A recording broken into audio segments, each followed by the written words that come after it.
Aujourd'hui, on va voir ensemble quelle est la méthode que j'ai utilisée pour avoir 20 de moyenne en maths en terminale S.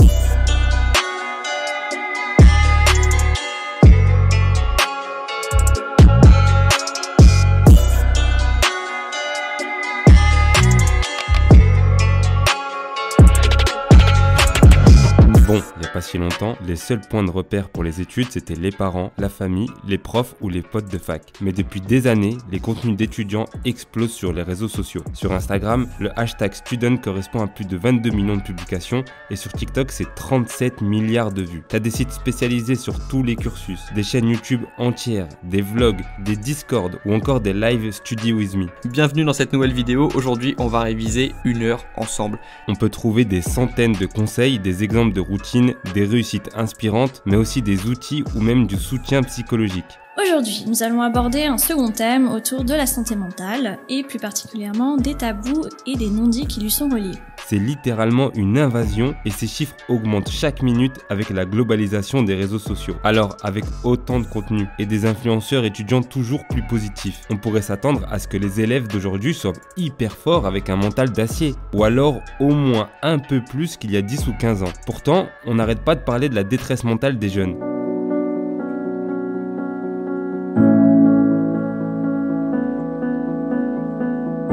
Aujourd'hui, plus de 40% des élèves à la fac présentent des symptômes d'anxiété sévère. Alors en 2020, l'explication était simple. Avec la pandémie, tout le monde était enfermé chez lui sans interaction sociale. On avait notre coupable. 20 à 30% des étudiants aujourd'hui seraient en souffrance et pour certains, c'est carrément en dépression. Ça peut être très grave. Et évidemment, ce sont les effets du confinement. C'est sûr que pas pouvoir sortir, ne voir personne, ça laisse des séquelles. Mais on va pas se mentir, le problème était déjà là bien avant et il est toujours bien après. Et si en réalité, ce qui détruit les résultats et la santé mentale des élèves était plus profond. Le confinement n'a été qu'un catalyseur qui aggrave une situation déjà présente depuis bien longtemps. Un outil censé nous rapprocher et nous inspirer, mais qui nous détruit directement depuis nos poches. Et si en réalité, il n'y avait pas un gros problème avec les réseaux sociaux? Selon une étude américaine, il existe un lien direct entre le temps passé sur les réseaux sociaux et les signes de dépression à l'université. Je sais pas si t'as déjà essayé de réviser en étant déprimé, mais t'apprends autant ton cours que si tu lisais juste le titre en boucle. Alors comment autant de contenu a priori positif peut avoir un impact si négatif sur les études? Qu'est-ce qui se cache derrière le monde obscur des étudiants influenceurs et comment faire pour tirer le meilleur de ces outils?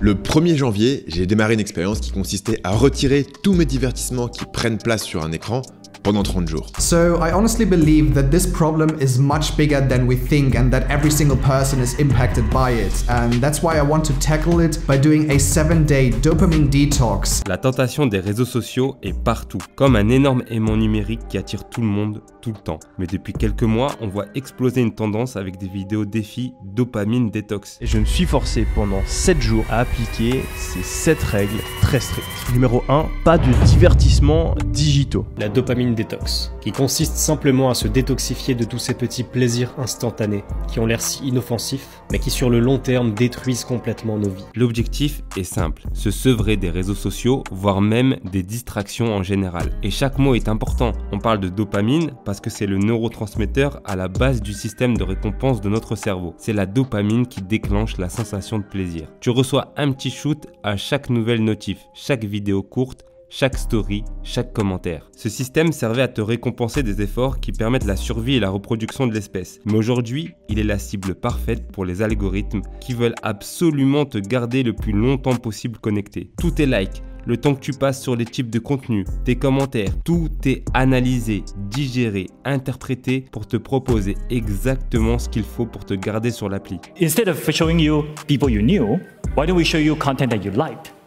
And that's sort of the genesis and the birth of the early iterations of TikTok. Et c'est pas sans conséquence, surtout sur la capacité d'attention qui a diminué spécifiquement à cause des réseaux sociaux. Le plaisir devient si accessible, sans effort, qu'il rend accro. Les activités longues avec de la concentration intense deviennent chiantes et intenables. Un peu comme choisir de manger une bonne pâtisserie tout de suite ou faire une séance de sport fatigante qui te donne plus de bonheur au final. Pendant les révisions, t'as juste envie de checker ton téléphone pour voir s'il se passe un truc. Et c'est la même galère pour plus de 50% des 18-24 24 ans qui sautent sur leur tel dès qu'ils ne sont plus en activité, alors que c'est le cas pour seulement 10% des plus de 65 ans. Tu comprends maintenant pourquoi on parle de détox? À partir d'un certain point, il suffit plus de te décider d'arrêter sur un coup de tête. Il faut plusieurs jours de lutte contre toi-même pour reprendre goût au silence, à la concentration et vivre l'instant présent des révisions. En gros, t'es devenu incapable de t'ennuyer et c'est un vrai défi. Really, it's just me procrastinating because working is boring. So, and I think I understand the point of dopamine detox now. It's not just to eliminate things from your life, it's to just get better at being bored and being okay with being bored.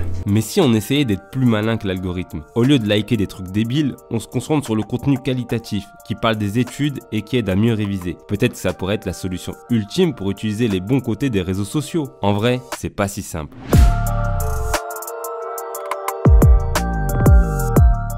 Et je vais vous passer plein de conseils pour réussir votre brevet et surtout un conseil en particulier qui va pouvoir vous aider de fou. Je suis là pour vous aider. Je vais vous montrer comment faire des fiches de révision, certes, mais efficaces. Voici comment hacker ton cerveau pour être plus concentré. Imagine une vidéo astuce un peu débile qui conseille d'écouter les cours en dormant pour les mémoriser. Sérieux, ça existe vraiment et c'était à la mode quand j'étais en première année de médecine. Apprendre l'anglais en dormant.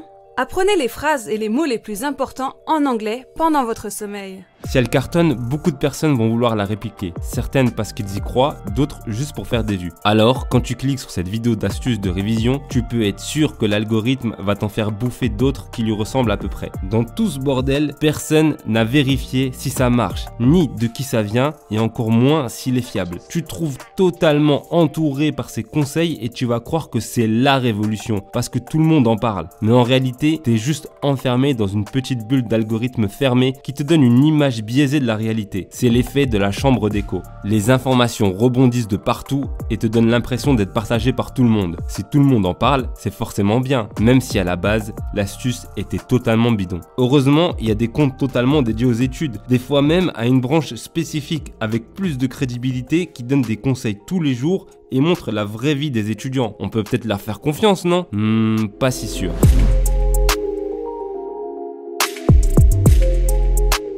Tu es dans une rue, il est midi et t'as super faim. Après quelques minutes de marche, tu tombes en face de deux restos. Le premier est quasiment vide, alors que le deuxième, juste à côté, est blindé et les serveurs s'affolent entre les clients. En suivant ton instinct, tu voudrais aller dans le deuxième, il est sûrement meilleur. Pourtant, t'as pas encore goûté au plat. C'est le biais de la preuve sociale. On a tendance à faire confiance à la foule. Le rapport avec la vidéo ? Hello tout le monde, je suis ravie de vous retrouver aujourd'hui dans cette nouvelle vidéo et comme vous pouvez le voir, ça va être une journée étudiante aujourd'hui, je pense vous faire. Voilà, un petit 24 heures dans ma vie, 24 heures en droit, ce genre de choses. N'importe qui peut devenir influenceur. Il suffit d'une caméra, d'une personnalité, une bonne gueule, puis quelques abonnés et t'as tout de suite un peu de crédibilité. Plus le nombre est grand, plus le biais de la preuve sociale est fort. Pourtant, personne n'a vérifié la qualité des conseils, ni même la légitimité. C'est le resto qui attire du monde parce qu'il est blindé. Bon, j'en parle souvent, c'est pas un secret. Je me suis fait avoir par les vendeurs de lecture rapide. J'en ai même fait une vidéo. À l'époque, j'étais encore naïf. Ceux qui en parlaient avaient l'air super crédibles. 66%. Est-ce que ça intéresserait quelqu'un d'améliorer sa concentration de 66%? Maintenant, on va lire.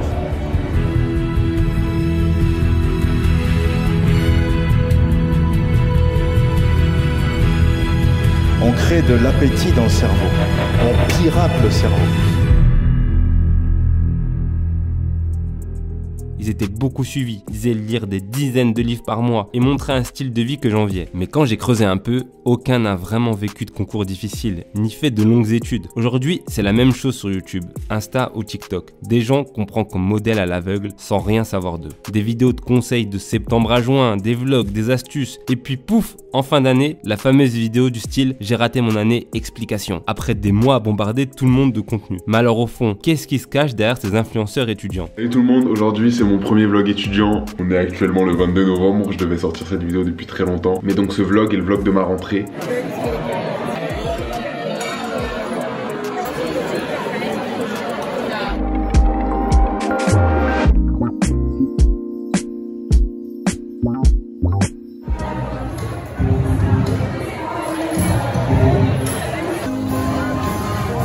Si c'est une influenceuse, elle a la routine parfaite. Le petit déjeuner équilibré et original avec des produits bio, les selfies à la BU et au resto, la déco fraîche dans la petite chambre idéale avec le matériel le plus complet possible, des photos de voyage sur tous les murs et un bullet journal personnalisé aux couleurs pastel. No please, no more.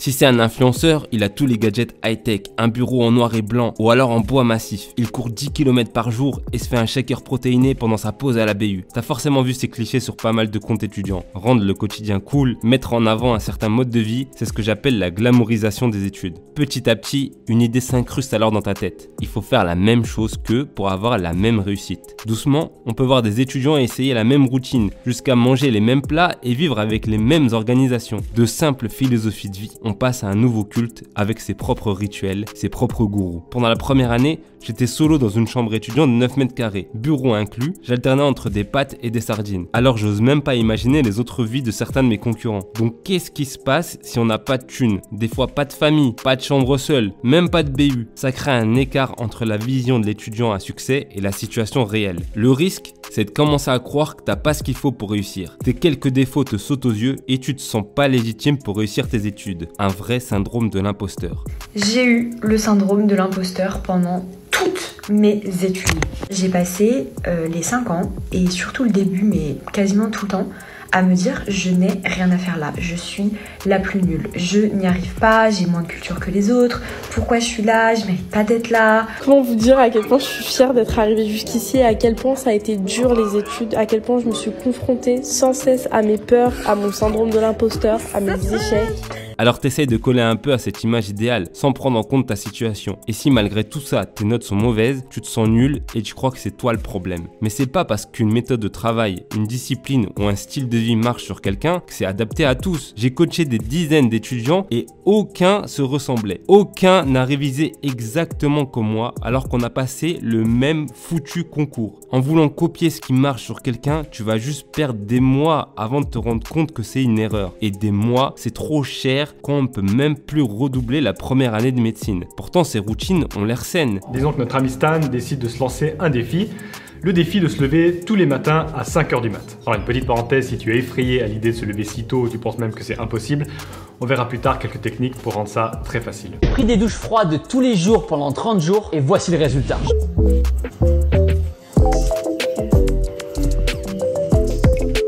Mais si t'es plutôt en forme le soir, qu'est-ce que tu fous à te lever à 5 h du matin pour prendre ta douche froide et ton bol de flocons d'avoine? T'as peut-être rien à voir avec les influenceurs que tu prends comme modèle. Si tu veux créer efficacement ta propre discipline, j'ai préparé un programme sur 28 jours que tu trouveras dans la description. C'est le meilleur moyen de reprendre le contrôle sur soi-même. Et d'ailleurs, est-ce que les influenceurs sont vraiment les gourous qu'ils prétendent être? Tu vois que les meilleurs moments de leurs études, les vidéos study with me, les moments productifs, leurs réactions quand ils ont de bonnes notes, quand tu mets ça en parallèle avec le train de vie qu'ils affichent, ça donne l'illusion de la facilité, l'impression que tout est simple pour eux. Alors pourquoi c'est si dur pour toi? Mais si on parlait du reste, les doutes, les bâches, l'angoisse, la flemme ou le manque de temps, la discipline, les efforts, la progression, les remises en question.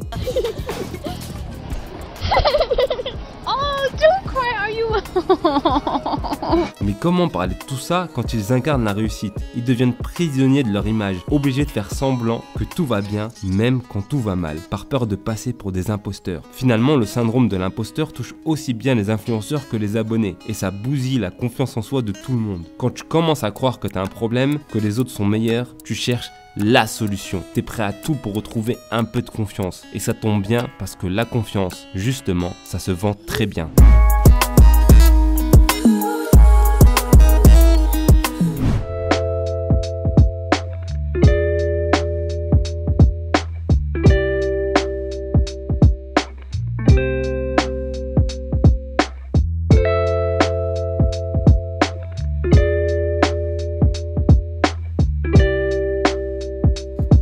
Franchement, même moi je suis chaud pour ce genre de bureau. J'aime bien avoir des retours sur des produits ou des manières de bosser différentes grâce à des outils. Je regarde ces vidéos avec des bureaux hyper fonctionnels, du matos dernier cri, ultra confort et bien stylé. Sans parler des applications de productivité ou de concentration. T'as des tutos sur n'importe quoi maintenant. Comment améliorer sa productivité avec Notion, créer un agenda hyper pratique, quels sont les meilleurs stabilos, et t'as même de quoi personnaliser tes bullet journal. Mais alors, où est le mal? Déjà, c'est pas parce qu'un produit est présenté qu'il est utile l'utiliser. Peut-être que ton influenceur préféré l'a reçu en cadeau d'une marque, ou alors il le teste juste pour voir, parce que c'est à la mode en ce moment, et les vidéos qui en parlent font beaucoup de vues. On se retrouve pour une petite ouverture de colis Stabilo. Donc on a une première boîte de 65 feutres, c'est énorme, c'est des stylos feutres.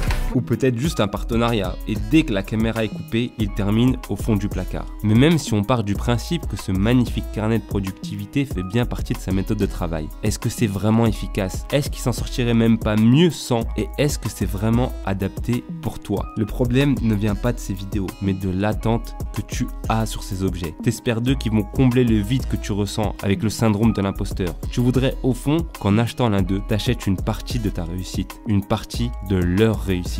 Et c'est dangereux. Parce que si tes notes ne montent pas, malgré ton nouvel ordi et la dernière appli de productivité, c'est qu'au fond, t'es vraiment nul, non? Il te faut peut-être du meilleur matériel, encore plus cher, et le cercle vicieux s'installe. Mais est-ce qu'il y a un moyen de s'en sortir? Est-ce qu'on peut vraiment utiliser les réseaux sociaux dans les études? Et comment faire pour enfin reprendre confiance en soi?